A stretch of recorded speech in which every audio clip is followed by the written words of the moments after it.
We are now talking to Anjalee Khemlani for the latest on the coronavirus outbreak. And Anjalee, a bunch of news.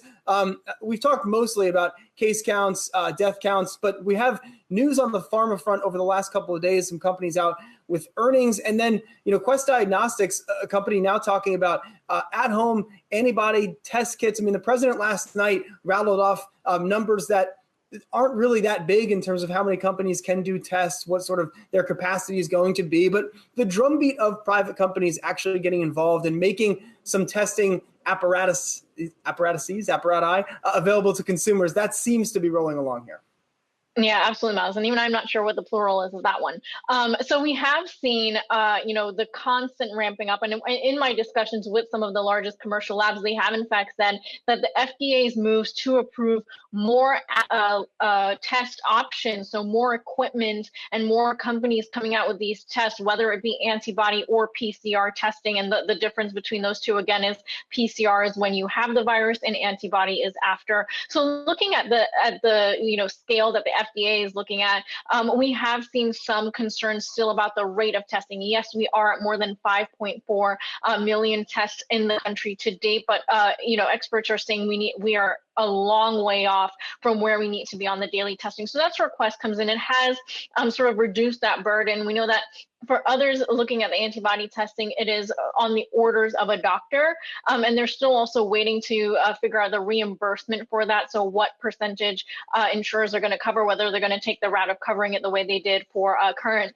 So that's one of the things that continues to be. But Quest does seem to feel like offering it directly to the consumers, not at home testing, still under the supervision of a provider, but to consumers is going to be a lot easier to get to those numbers that they're looking for. And we did get a chance to speak to the chief medical officer earlier, and I want you to listen to what he had to say about the ability to actually ramp up.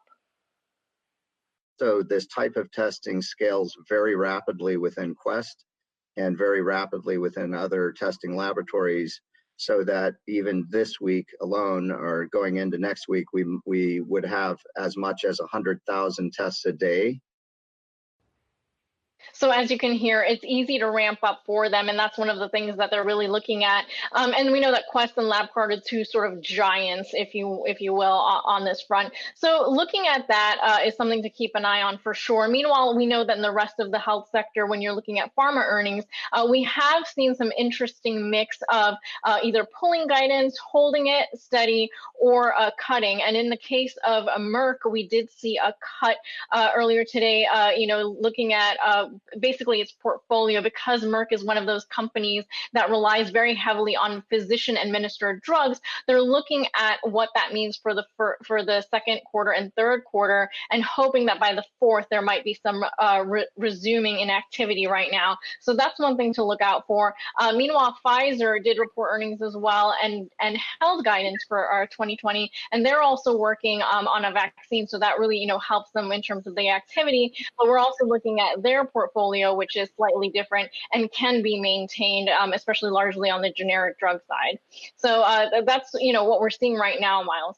And then, Anjalee, yesterday we had a bad day for testing. We had a couple days where a couple 100,000 tests were being done in the U.S. Yesterday, the report was 135,000. So it's still not as consistent as it needs to be. But it seems like a number of states are going forward with whatever they want to call these reopenings. So it seem like we're inevitably going to face a scenario where just because of how testing gets rolled out, we reopen certain states as case counts actually increase because test counts increase at the same time, right? Like, we're not waiting long enough to get this testing capacity online. We're going to get them coincidentally.